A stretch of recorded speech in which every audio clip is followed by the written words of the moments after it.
ونصلي على رسوله الكريم أما بعد فأعوذ بالله من الشيطان الرجيم بسم الله الرحمن الرحيم وإنهم عندنا لمن المصطفين الأخيار هذا ذكر وإن للمتقين لحسن مآب. وقال تعالى في موضع آخر لقد كان في قصصهم عبرة لأولي الألباب.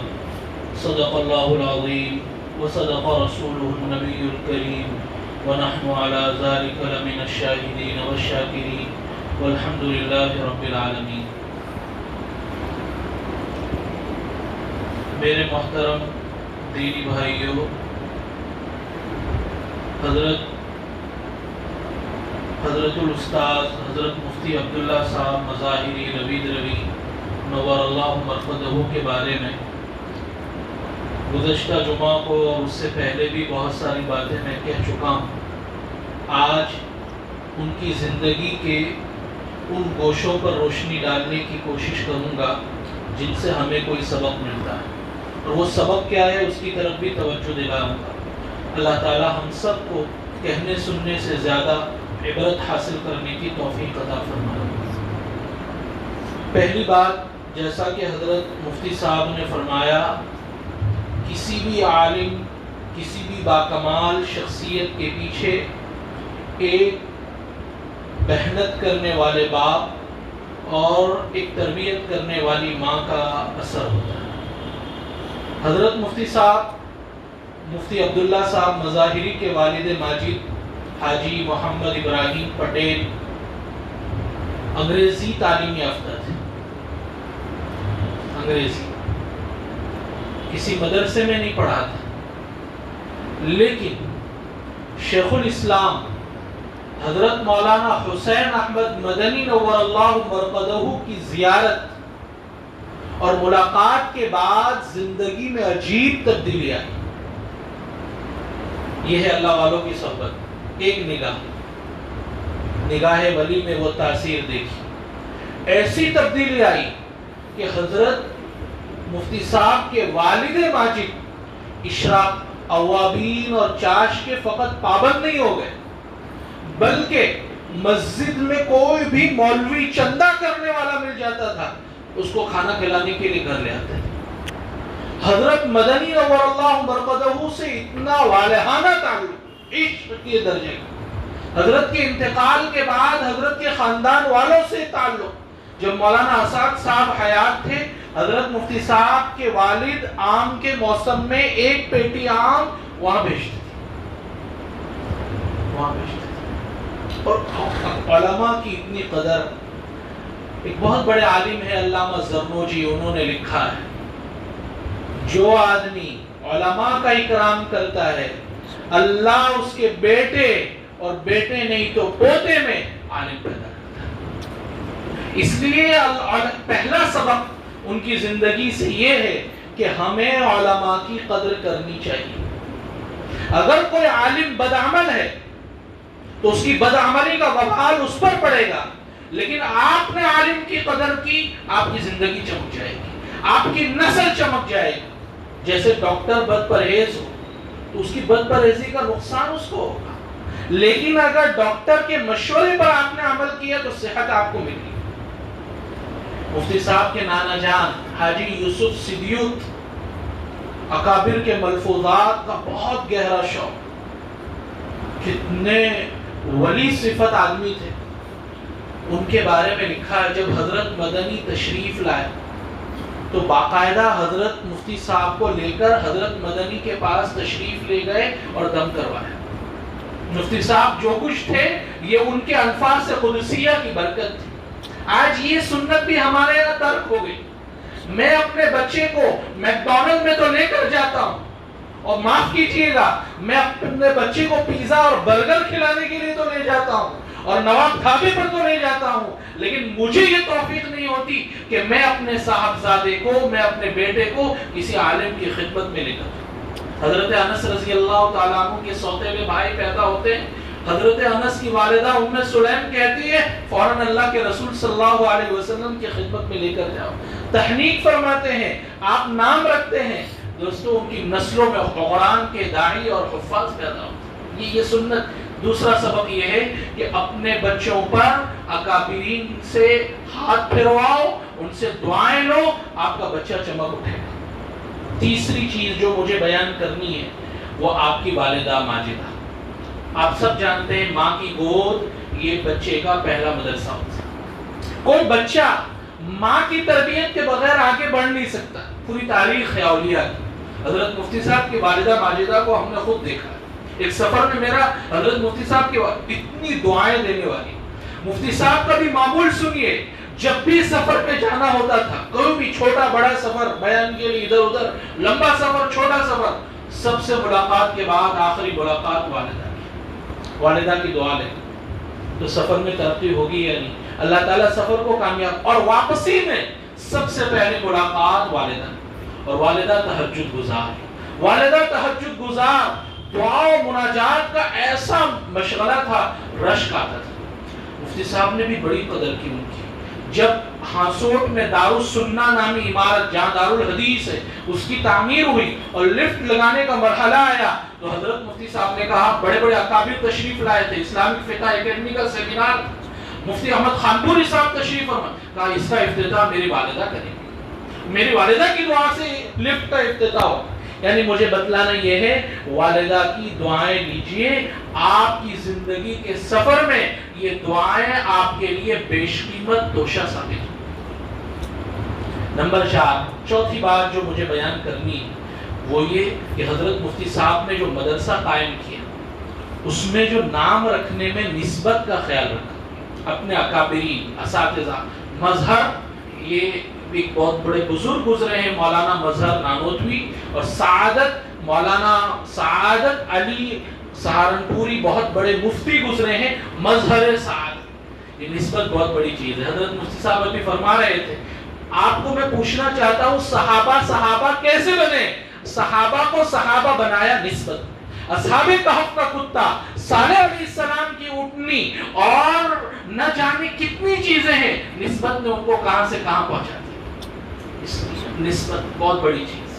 نسبت، اللہ کے واسطے اپنی نسبت اچھوں کے ساتھ جوڑ لیجیے، ورنہ بڑے سے بڑا سید بھی ہوگا اور بڑے سے بڑا خاندان والا بھی ہوگا، اگر نسبت کا لحاظ نہیں رکھا تو اس کو اس طرح پھینک دیا جائے گا جیسے پانی میں سے مکھی کو نکال کر پھینک دیا جاتا ہے. نسبت بڑی چیز. ایک پانچویں چیز جو مجھے بیان کرنی ہے، حضرت مفتی صاحب کو پوری زندگی مکاتب قرآنیہ کو قائم کرنے کی بڑی فکر تھی. اس کے لیے باقاعدہ ٹنکاریاں میں، نیپال میں، مونات بنجن میں اور ہر سال بہار کے اندر نورانی قاعدہ کا کیمپ لگواتے تھے اور اپنے یہاں سے وفد روانہ کرتے. وہاں گرمی کا موسم ہوتا ہے، یہ گرمی کی چھٹیوں میں بہار میں جو لوگ رہتے ہیں وہ اندازہ کر سکتے ہیں وہاں کی چھٹیوں میں گرمی میں رہنا کیسے مشکل، لیکن وہاں وفد بھیجتے تھے اور نورانی قاعدہ کا کیمپ لگاتے تھے. خود شعبہ تدریب المعلمین قائم فرمایا اپنے یہاں اور وہاں سے مکاتب قرآنیہ کی فکر فرمائی. دوستو، میں واپی والوں کو بطور خاص کہنا چاہتا ہوں، اپنے یہاں مکتب کے نظام کو مضبوط کیجیے. اگر مکتب کا نظام نہیں ہے قائم کیجیے، اور اگر ہے تو اس نظام کو مضبوط کیجیے. اس لیے کہ جو نئی تعلیمی پالیسی آ رہی ہے اس میں تو ہمارے بچوں کی تعلیم اور تربیت کا خدا. ایک اور اہم بات ایڈ کرنا چاہوں گا، تعلیم کا انتظام تو ہوتا ہے لیکن مکتب میں تربیت کا انتظام بہت کم ہوتا ہے. بچہ مانوس نہیں ہوتا استاذ، بچہ مانوس نہیں ہوتا. ہمارے مفتی صاحب نے مولانا مہربان علی بڑوتوی نور اللہ مرقدہ، جو یوپی میں ان کا ایک مدرسہ ہے، وہاں سے ایک وفد بلایا مولانا اسماعیل صادق بلاسپوری کا، اور وہاں باقاعدہ عملی مشق کروائی جاتی. ان کا جو وفد آیا یعنی وضو کر کے نکلا اور جنازہ کی تیاری کیسے کرنی، کفن کیسے پہنا. چھوٹا سا بچہ وہ سو جاتا تھا اور چھوٹا سا بچہ وہ کفن کاٹ رہا ہے اور پہنا. یہاں تو مجھے کہہ دیا جائے کہ غسل دینا تو میرے ہاتھ کانپنے لگتے ہیں. مجھے کہہ دیا جائے کہ تم کو کفن پہنانا ہے تو مجھے نہیں، اس لیے کہ پریکٹیکلی میں نے نہیں کیا. یہ دوستو پریکٹیکل مکتب میں گزارش کروں گا کہ باقاعدہ تربیت کا آپ کہیں تو مولانا صادق اسماعیل بلاسپوری سے تعلقات قائم کروائے جائے، وہاں پریکٹیکلی شکل میں مکتب کے بچوں کو جنازے کا، وضو کا طریقہ، ایک ایک چیز پریکٹیکل شکل میں حضرت مفتی صاحب نے اس کی طرف بہت توجہ فرمائی۔ ایک چھٹی چیز جس کی طرف میں بہت زیادہ توجہ دلانا چاہوں گا، ابھی حال ہی میں ایک پروفیسر ہے، بہت حضرت مفتی مفکر اسلام سے وابستہ رہے، مولانا ابو الحسن علی میاں ندوی سے، پروفیسر محسن عثمان ندوی، ان کا ایک مضمون آیا تھا، مضمون سے کوئی اتفاق کرے یا نہ کرے، ان کا یہ کہنا تھا امت پر جو حالات آ رہے ہیں اس کی ایک وجہ یہ ہے کہ دین کا ایک گوشہ ہم سے اوجھل ہو گیا۔ صاف لفظوں میں انہوں نے کہا ہے، الفرقان میں وہ مضمون چھپنے والا ہے، فرمایا امت سے دین کا ایک گوشہ اوجھل ہو گیا ہے، اور وہ ہے غیر مسلموں میں دعوت کا انتظام۔ ماشاءاللہ دعوت سے ہم جڑے ہیں، کر رہے ہیں، یہ بھی بہت بڑا کام، لیکن غیر مسلموں اور اپنے اخلاق کے ذریعے، زبان سے نہیں کہتے، اپنے اخلاق کے ذریعے۔ حضرت مفتی صاحب کو اس کا بھی بڑا اہتمام تھا، جاننے والے جانتے ہیں، مالابار میں، ملیبار میں جناب ریاض موسیٰ صاحب جو غیر مسلموں میں بہت اچھا کام کرتے ہیں، ان کو بہت بلایا، اپنے یہاں ہفتوں رکھا، اور ایک مرتبہ نہیں کئی مرتبہ بلایا، اور طلبہ کے سامنے دعوت کے اصول، آداب، کیسے ان سے بات کرتے، اور باقاعدہ ان کے وفود ارد گرد روانہ کیے۔ یہ بہت بڑا کام ہے دوستو۔ مولانا کلیم صاحب صدیقی ہمارے یہاں کام کر رہے ہیں، ضرورت ہے کہ اس طرف بھی ہمارے ذمہ داروں کی توجہ جائے کہ یہ بھی ایک شعبہ ہے۔ مولانا الیاس صاحب بھٹکری بہت اچھا کام کر رہے ہیں، وہ پروگرام میں انوائٹ کرتے ہیں، ان کو سیرت کی کتابیں دیتے ہیں، مطالعہ کرنے کے لیے کہتے ہیں، اور ان کے مسابقات اور کمپٹیشن رکھواتے ہیں۔ یہ بھی ایک شعبہ ہے، دین کے سارے شعبوں پر ہمیں عمل کرنا ہے۔ ایک اور چیز کی طرف میں توجہ دلانا چاہوں گا، وہ ہے حضرت مفتی صاحب کی مہمان نوازی۔ اکرام ضیف دین کا بہت بڑا شعبہ۔ ہاں سن والے سب جانتے ہیں، کوئی بھی مہمان آیا تو پہلے چائے آنی چاہیے، اور اگر کھانے کا وقت ہے تو کھانا ہونا، کھائے بغیر کوئی مہمان جا نہیں سکتا۔ یہ حضرت مفتی صاحب کو ان کے والد اور ان کے نانا جان سے وراثت میں یہ چیز ملی تھی۔ جو چیز وراثت میں ملتی ہے اس کو باقی رکھنا چاہیے۔ اگر میرے والد مہمان نواز ہیں اور میں کنجوس بن جاؤں، بخیل بن جاؤں، تو میں نے وراثت کا خیال نہیں رکھا۔ مجھے بھی اس کی طرف توجہ، ہمارے آبا و اجداد نے اگر علماء کا اکرام کیا ہے، مہمانوں کا اکرام کیا ہے، تو ہمارے اندر بھی وہ دریا دلی اور کشادہ صفت ہمیں بھی ہونا چاہیے۔ ایک اہم چیز جس کی طرف توجہ دلاؤں، حضرت کی زندگی کا سب سے سنہرا باب خدمت خلق، مانو سیوا۔ مانو سیوا، آپ جانتے ہیں حدیث قدسی، اللہ تعالیٰ پوچھیں گے آدم کے بیٹے میں بیمار تھا، تو نے میری عادت نہیں کی؟ وہ کہے گا اللہ آپ تو رب العالمین ہیں، آپ کیسے بیمار؟ میرا فلاں بندہ بیمار تھا، اگر تو اس کی عادت کے لیے جاتا تو مجھے وہاں پاتا، میں پیاسا تھا، میں بھوکا تھا۔ وہ حدیث آپ سنتے ہیں، اس سے ہمیں کیا سبق ملتا ہے؟ حضرت مفتی صاحب فرمایا کرتے تھے، غور سے سننا، حضرت مفتی صاحب فرمایا کرتے تھے، ہندوستان میں فرقہ واریت کا مقابلہ خدمت خلق کے ذریعے ہی کیا جا سکتا ہے۔ اس وقت جو ڈیبیٹ چل رہی اور اس وقت جو گودی میڈیا کے ذریعے سے ہندو مسلم منافرت پیدا کرنے کی کوشش کی جا رہی ہے، اس کا واحد علاج خدمت خلق۔ ہمیں مثبت انداز میں اس کا جواب دینا ہے، خدمت خلق یہ اس کا بہترین کا۔ اس سے برادران وطن سے جو بدگمان کو ہم سے جو بدگمانیاں ہیں وہ بدگمانیاں دور۔ اور حضرت مفتی صاحب نے جو کام کیا ہے، کیا کیا بتاؤں، قدرتی آفات، آسمانی آفات، زمینی آفات، 2001 میں کشبوج میں زلزلہ آیا ہو، یا 2002 میں گجرات جو فسادات ہوئے ہوں، یا 2004 کے اندر جو انکلیشور اور اطراف کا جو سیلاب آیا تھا، یا 2006 میں راندیر سورت میں جو سیلاب آیا تھا، اس موقع پر یہاں سے خود ایک ٹرک روانہ ہوئی تھی واپی سے اور ڈنگرا سے۔ اس وقت مفتی صاحب نے راندیر جیم خانے میں بیٹھ کر جو غریبوں کی مدد کا کام کیا ہے۔ یہی نہیں، آگے بڑھ کر میں آپ کو کہنا چاہوں گا، بنگال میں پانی کی بہت قلت تھی، حضرت مفتی صاحب نے 55 ہینڈ پمپ لگوائے، اور وہاں غربت زیادہ ہے، ہر سال دوسرے مدارس کی طرح قربانی کا نظم کرتے تھے، اپنے وفود روانہ کرتے تھے۔ یہی نہیں بلکہ حضرت مفتی صاحب نے جو کوسی کا سیلاب آیا تھا 2008 میں بہار میں، جس کی وجہ سے مکانات منہدم ہو گئے تھے، حضرت مفتی صاحب نے باقاعدہ خود سفر کیا اور اپنا وقت بھی روانہ کیا، اور ایک گاؤں تعمیر کیا سعادت گاؤں کے نام سے، اور وہاں 31 مکانات، ایک مسجد اور ایک ٹیوب ویل بنا ہے۔ میں تفصیلات اس لیے نہیں بیان کر رہا ہوں، یہ بھی دین کا ایک شعبہ ہے۔ لوگ اس کو یہ سمجھتے ہیں کہ یہ دین سے کوئی الگ چیز ہے۔ حضرت مفتی صاحب نے ہاسوٹ میں جو فسادات ہوئے تھے، اس کے بعد ہاسوٹ والوں کی دکانوں کو جلایا گیا تھا باقاعدہ پولیس کی نگرانی میں، اس وقت مفتی صاحب نے لاریاں تقسیم کی تھی اور شٹر تقسیم کیے تھے اور بہت سارے کام کیے۔ یہ تو میں نے ایک چیز بتائی۔ اور طبی اعتبار سے ڈاکٹری لائن میں جو آپ نے رفاہی کام انجام، کتنے کیمپ قائم کیے، میرے پاس پوری لسٹ ہے۔ مفتی صاحب نے سب سے پہلے اسکین کیمپ کا، جلدی امراض جو اسکین کی بیماریاں ہوتی، پھر اس کے بعد مفتی صاحب نے ایک بلڈ کیمپ کروایا اور بہت سارے لوگوں نے خون دیا، طلبہ نے خون دیا اور گاؤں والوں نے خون دیا۔ اس کے بعد حضرت مفتی صاحب نے آئی کیمپ کروایا، یعنی آنکھ کے جو بیمار ہیں ان کی بیماریوں کا علاج کروایا۔ ڈاکٹر مہادیق جو سورت کے بہت بڑے ڈاکٹر ہیں، وہ خود آئے تھے، وہ کہہ رہے تھے ہم دینے کے لیے آئے، ہم تو یہاں سے لے کر جا رہے ہیں۔ دوستو اس کا کتنا گہرا اثر پڑتا ہے۔ کہاں تک بیان کروں حضرت مفتی صاحب کی؟ اور مفتی صاحب نے موبائل کلینک شروع، ایمبولینس، جو ہاسوٹ کے ارد گرد 52 گاؤں ہیں، 52 گاؤں ہیں جس میں غیر مسلم زیادہ ہے۔ روزانہ وہ موبائل کلینک 5 گاؤں میں جاتی تھی اور اس طرح اس کا بہت اثر پڑا، بہت اثر پڑا۔ اس کے علاوہ حضرت مفتی صاحب نے اپنے یہاں ایک دفتر معلومات قائم کیا تھا، جس کا مقصد کیا ہے؟ میڈیا سینٹر کہہ لیجیے اس کو، میڈیا سینٹر، بہت بڑا کام کیا ہے۔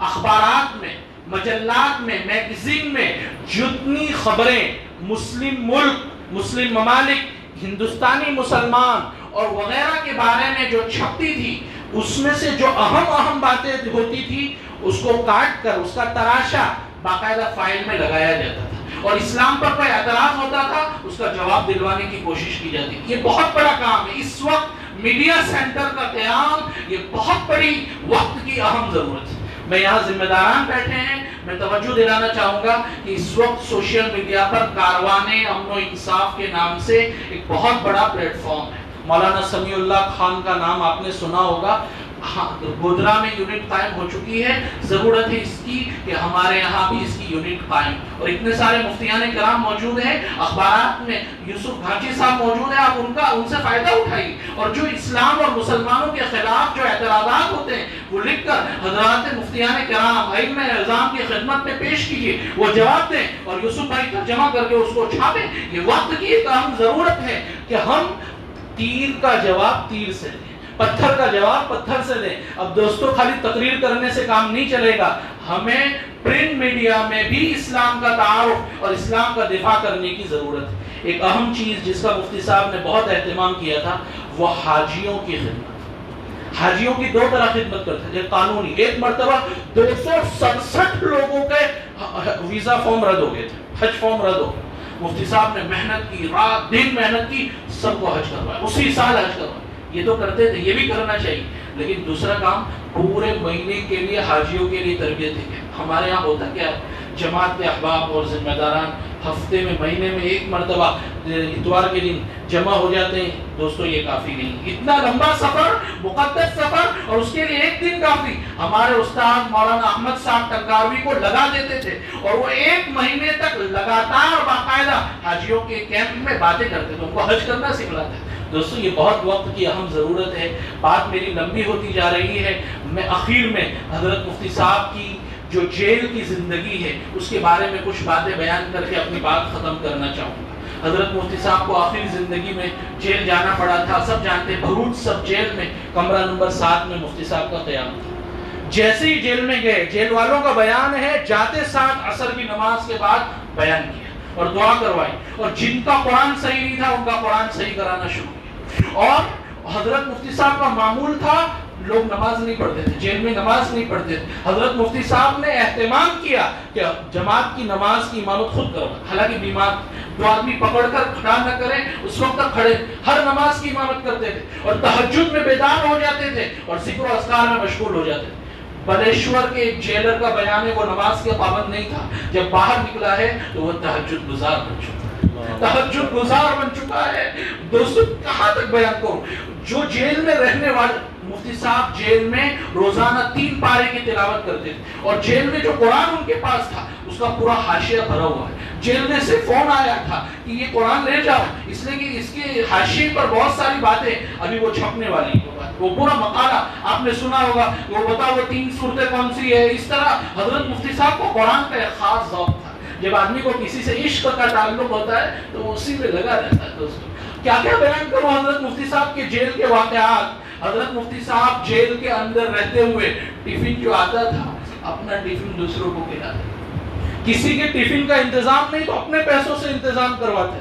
حضرت مفتی صاحب کا حال یہ تھا کہ جیل میں کوئی بھی دکھیارا ہوتا تو مفتی صاحب کے پاس آ کر بیٹھ جاتا، اللہ نے بات کرنے کا سلیقہ ایسا دیا تھا، وہ مطمئن ہو جاتا۔ جیل سے جب ڈائلیسس کے لیے پیر اور جمعرات کو باہر لایا جاتا تھا تو پورا جیب درخواستوں سے بھرا ہوتا تھا، ساتھیوں کی درخواست، کسی میں لکھا ہوتا تھا چپل کی ضرورت ہے، کسی میں لکھا ہوتا تھا کہ مجھے ٹوپی کی ضرورت ہے، رومال کی ضرورت ہے، انار کی ضرورت ہے اور فروٹ کی ضرورت ہے۔ مفتی صاحب اپنے صاحبزادگان کو کہتے ہیں یہ سب لاؤ۔ کبھی پیسے نہیں ہوتے تھے، قرض لے کر، لکھا مولانا انیس صاحب ان کے داماد نے، قرض لے کر ضرورتیں پوری کی جاتی۔ دوستو کہاں تک بیان کروں۔ حضرت مفتی صاحب کے جیل میں جو ساتھی تھے، اگر کسی کے گھر والوں کا فون نہیں آتا تھا تو مفتی صاحب کہتے تھے کہ ان کے گھر والوں کو کہنا فون کرو۔ اگر جھگڑا ہوتا تھا، ایک مرتبہ جیل سے باہر آئے اور سیدھے پیرول پر آنے کے بعد سیدھے ایک گاؤں میں پہنچ گئے اور 2 پارٹیوں کے درمیان صلح کروائی کہ یہ جھگڑا ختم۔ یعنی جیل میں بھی اطمینان نہیں تھا دوستو۔ اور یہی نہیں، جیل میں جو پولیس حضرات آتے تھے ان کو بھی اسلام کی دعوت پیش کرتے، سورہ فاتحہ پڑھتے، اس کی تفسیر کرتے، کبھی سورہ اخلاص پڑھتے اور توحید کا درس دیتے۔ جب میں نے یہ سنا تو مجھے یاد آ گیا حضرت یوسف علیہ السلام کا وہ اسوہ۔ حضرت یوسف جب جیل میں جاتے ہیں تو پوچھنے والوں اور ساتھیوں نے تو خواب کی تعبیر پوچھی تھی، یوسف علیہ السلام نے کہا تعبیر بعد میں بتلاؤں گا، پہلے دعوت۔ یا صاحبی السجن ارباب متفرقون خیر ام اللہ الواحد القہار۔ مجھے یاد آ گیا امام احمد ابن حنبل کا وہ طریقہ۔ امام احمد ابن حنبل جب جیل میں گئے ہیں انہوں نے جیل کی ایسی اصلاح کی کہ آیا پلٹ گئی۔ شیخ الاسلام ابن تیمیہ مجھے یاد آ جاتے ہیں، جب وہ جیل میں گئے ہیں تو شیخ الاسلام ابن تیمیہ کے بعد حالات میں لکھا ہے جیل کو انہوں نے مدرسے اور خانقاہ سے بہتر بنا۔ مجھے یاد آ گئے شمس الائمہ سلخسی جنہوں نے جیل میں بیٹھ کر پوری کتاب جو 10 جلدوں میں ہے وہ املا کروائی، یعنی لکھوائی، منہ زبانی لکھوائی۔ مفتی صاحب نے باقاعدہ ڈائری لکھی۔ کہاں تک بیان کروں دوستو، مفتی صاحب کے احوال بڑے عجیب۔ گھر والوں کے نام جو خط لکھا ہے وہ بھی گجراتی میں آ چکا ہے۔ حضرت مفتی صاحب گھر والوں کو پریشان بالکل نہیں کرتے، بالکل اطمینان، میں بہت اچھا ہوں، اور ایک ایک کا نام لے کر اس کی خیریت دریافت کروں۔ آخر میں مفتی صاحب کی اہلیہ محترمہ امی جان کا واقعہ سنا کر اپنی بات ختم کرنا چاہوں گا۔ حضرت مفتی صاحب کی اہلیہ، عام طور سے مردوں کی بڑائیاں تو بڑی آتی ہیں لیکن گھر میں جو خدمت انجام دیتی ان کا تذکرہ نہیں ہوتا۔ میں اپنا واقعہ بیان کروں۔ میں ہاسوڑ پڑھنے کے لیے گیا تھا، دمن سے حافظ ہو کر 1996 میں دمن سے ہاسوڑ گیا۔ جاتے ساتھ ہی وہاں کی آب و ہوا کچھ موافق نہیں آئی، بیمار پڑ گیا، اتنا بخار، بہت زیادہ بخار ہو۔ اب مدرسے میں تو ابتدائی نیا طالب علم، قسم پرسی، کوئی پوچھنے والا نہیں، لیکن حضرت مفتی صاحب مجھے اپنے گھر لے گئے اور مفتی صاحب کی اہلیہ مولانا عبید اللہ وغیرہ کی والدہ امی جان نے میرے اوپر پٹیاں، مجھے اپنا گھر یاد آ گیا، پٹی کی، جیسے بیمار کو، بخار زدہ کو پٹی کی جاتی ہے۔ یہ اپنائیت کہاں ملے گی دوستو؟ یہ سب چیزیں، یہ سب قربانیاں ہوتی ہیں جب ایک عالم ایک امت کو ملتا ہے دوستو، ایسے نہیں مل جایا کرتا۔ بڑی قربانیاں لگنے کے بعد معاشرے کو، مولانا ذوالفقار صاحب فرمایا کرتے تھے یہ لوگ قوم مدرسے والوں کو زکوٰۃ کا گندا مال دیتے ہیں اور وہ ایسے علماء نکھرے ہوئے دیتے ہیں، یہ بالکل ایسا ہے جیسے زمین میں کھاد ڈالتے ہو اور وہ میٹھا ذائقے دار پھل تمہیں دیتا ہے۔ دوستو میں آخر میں بس اپنی بات کو ختم کر رہا ہوں۔ یہاں میں نے کچھ چیزیں لکھی ہے جن کا اہتمام ہمارے ہاں ہونا چاہیے۔ ایک تو یہ کہ موقع کے مناسب پمفلیٹ تقسیم ہونے چاہیے غیر مسلمین میں بھی کے لیے اور اسلام کے تعارف کے لیے۔ دوسری چیز میں نے لکھی ہے میڈیا سینٹر ہاؤس کا قیام۔ تیسری چیز میں نے لکھی ہے ہمارے واپی میں مدرسہ نہیں، یعنی مدرسہ الحمدللہ حفظ کلاس، لیکن جیسی مکمل تعلیم ہونی چاہیے اور اسلامک اسکول نہیں، مدرسہ نہیں تو اسلامک اسکول تو ہونی چاہیے، اور بڑے پیمانے پر مالدار بھی اپنے وہاں بچے وہاں بھیجنے میں استنکاف اور عار محسوس نہ کریں۔ چوتھی چیز میں نے لکھی ہے موبائل کلینک، اس کا اہتمام ہونا چاہیے۔ اور نمبر 5 مکاتب کے نظام کو مضبوط کرنا اور تعلیم سے زیادہ تربیت کی فکر کرنا۔ 5ویں چیز میں نے لکھی ہے عظیم الشان کتب خان۔ مفتی صاحب نے، آپ تعجب کریں گے، بھروٹ سب جیل کے اندر ایک لائبریری بنوائی، وہاں لائبریری اور گجراتی کی اور اردو کی اور معلوم نہیں کیسی کیسی کتابیں وہاں داخل کروائی۔ تو ہمارے واقعی میں ایک ایسا کتب خانہ تو ہونا چاہیے، ہر ایک کے جیب میں اتنے پیسے نہیں ہوتے کہ وہ جا کر استفادہ، گجراتی کتابیں ہوں، مقامی زبان کی کتابیں ہوں۔ اور ایک میں نے ایک چیز لکھی ہے کہ ہمارے یہاں دارالقضاء کا قیام ہونا چاہیے، بہت وقت کی اہم ضرورت ہے۔ جو مسائل پیش آ رہے ہیں بھیونڈی کے امارت شرعیہ سے بہت آسانی کے ساتھ آپ تعلق قائم کیجئے، وہاں سے دارالقضاء کا آدمی قاضی آ جائے گا جو آپ کے یہاں فیصلے کر سکتا ہے۔ آج ہی کل ہی لاہور کے اندر دارالافتاء کا قیام عمل میں آیا، ہمارے یہاں بھی مفتیوں کی ٹیم ہے ماشاءاللہ۔ ضرورت ہے اس بات کی کہ باقاعدہ دارالافتاء ہو، ایک تو پرسنل لوگ سوالات پوچھتے ہیں اور ایک باقاعدہ ڈاٹا جمع ہو۔ یہ چند یہاں کی ضرورتیں میں نے اپنے اعتبار سے لکھی ہے، امید ہے کہ یہ باتیں رائیگاں نہیں جائے گی اور توجہ کے کانوں سے ان کو سنا جائے گا۔ اللہ تعالیٰ حضرت مفتی صاحب کو اور ہم سب کو ان کی زندگی سے عبرت حاصل کرنے کی توفیق عطا فرمائے۔ وآخر دعوانا اللہ تبارک و تعالی حضرت مفتی صاحب کی تمام خدمات کو قبول فرمائے، ان کی مسائل